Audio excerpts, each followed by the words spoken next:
Welcome to the 6th video interview in the IRC Read and Delete series. I'm Valerie Srani from IRC New York, capping off a year-long celebration celebrating IRC's 25th year anniversary. And here with me are the co-founders of IRC. We have Jack Johnstone. Hi Valerie, great to be here. Good to have you here.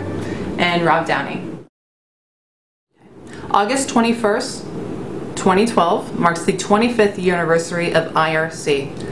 Now, IRC, we have 70 partners, 70 colleagues globally, 40 of which are based here in the US. We have 9 US locations, 6 overseas offices, 31 ICBA partners.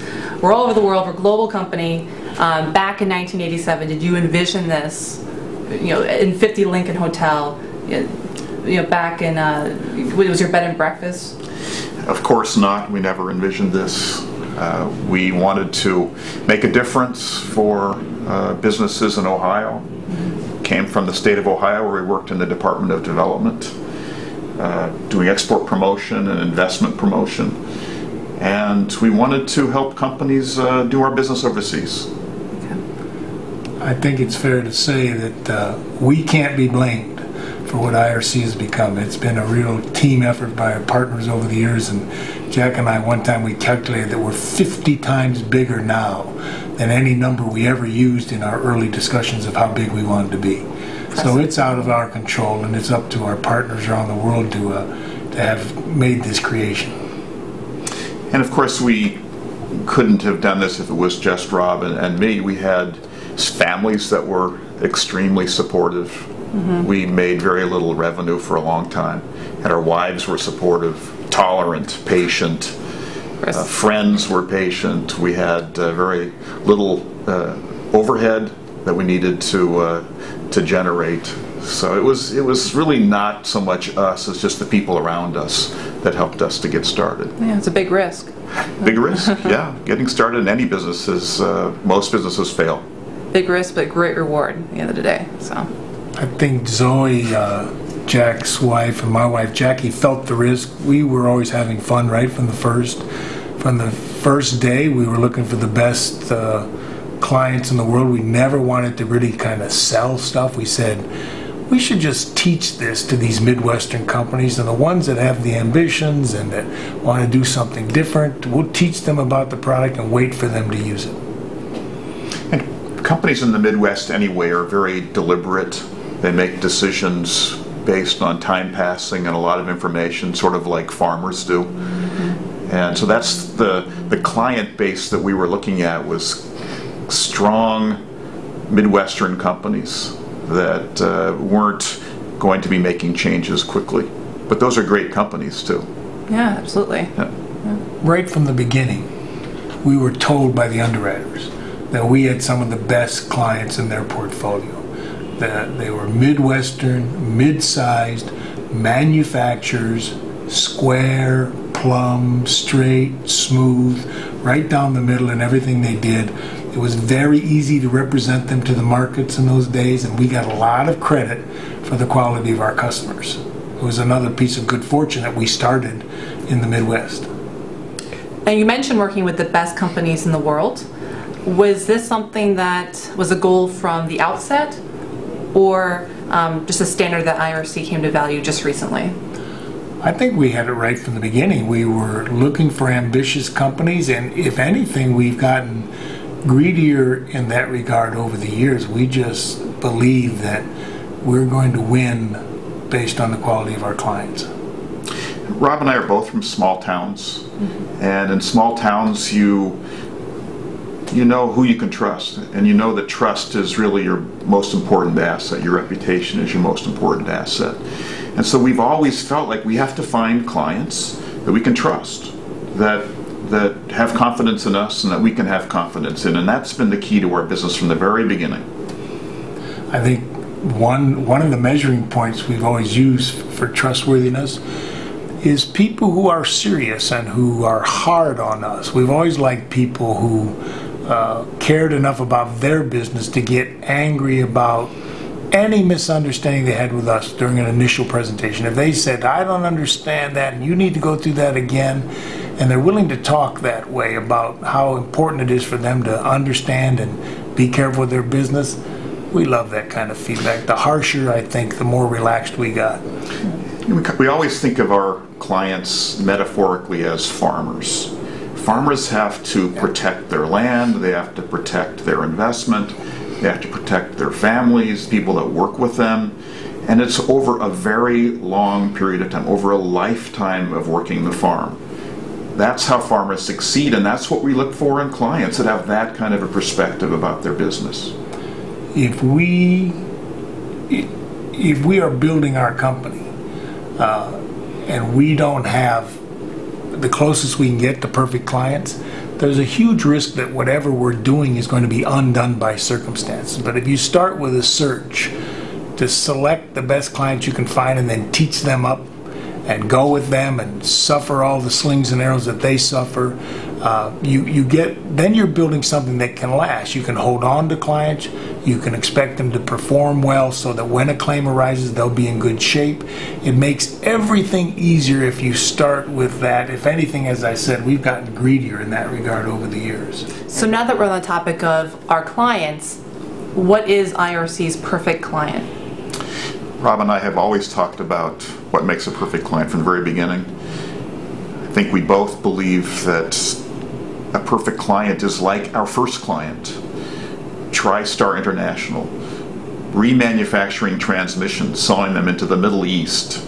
But it's a family-owned company doing something to employ workers in Akron, something that nobody else can do, doing it very well. That is our example of a perfect client because they're so committed to their business. We were lucky in both of our first two clients. After TriStar with Mr. Isan Farah, who is the president there, we picked up ADS Machinery in Warren, Ohio, Carl Minton. And so here on paper they were our clients, but they were absolutely our professors and our mentors. They both ran their businesses the way we wanted to run our business. They were fair to everybody. Everybody in their company told them what was going wrong. They had lots of access to knowledge up and down the system. They were ambitious but careful. They were square and clear when they spoke. They told you what they wanted and they could help you with fallback positions. We were very fortunate. We've talked about this often. If we'd have had less than perfect clients to start with, we might have gotten bad habits ourselves. But Carl Minton at ADS and Isan Farah at TriStar, they were our mentors. We were lucky to have clients that could be our mentors to start. Our first multinational client was Alcan Aluminum. And Alcan was just starting its export business into Latin America. And the credit manager, Tom Shear at Alcan, admitted, I don't understand how you make credit assessments of companies in Brazil, Argentina, Venezuela. I just don't know. I mean, we're a big company, but that's not easy. So I'm looking for outside advice, help, risk mitigation to support a growing business for us. He was extremely honest, very smart, a great credit manager, but he also understood what he didn't know. And that kind of awareness, self-awareness, is a great quality in a customer. One of the commonalities among all of our Ohio clients in the early days was the idea that you had to have a certain amount of humility. ADS Machinery, for example, had a very small office with a tawdry, cheap-looking reception area. And it seemed odd to have a successful, big international company in Warren, Ohio that was doing so well that was not showing it to the outside world. And one of our advisors at one time said, probably a banker, said, if you find a company that has a really lousy-looking lobby, that's the mark of a successful company. Watching their pennies. We've always felt like that kind of humility was a mark of a perfect client. You mentioned the insurance markets and the financing banks. Do you have a similar set of expectations for the lending side, the players on the lending side, as well as the insurance markets? Oh, I think they would tell you, yes, we do. It's quite a byplay, and it's part of our training program to make sure that we pick I would say one of our cliches is you don't work with insurance companies, you work with underwriters. You don't work with banks, you work with bankers. If we find people we like who are serious about what they do, and there's quite a few out there on the underwriting and the lending side, but when you find them, you just have to stick with them for as long as they're in the business. You have to follow good underwriters wherever they end up, and you have to follow good lenders wherever they end up. It is a critical thing in the export business and the domestic trade business to have lenders who have a commitment to supporting commerce.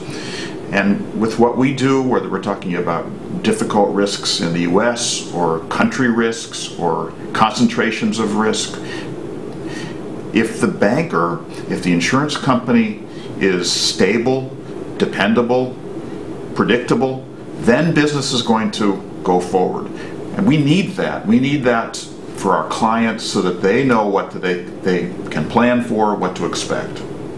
There's not enough repetition in our industry for people to do the underwriting or the lending based on algorithms or actuarial feedback. There's judgment in our business is a pearl beyond price, and you have to have underwriters and lenders who are synthetic thinkers. That is, they can do the numbers, absolutely rigorous on their analysis, but then they can synthesize the story in there.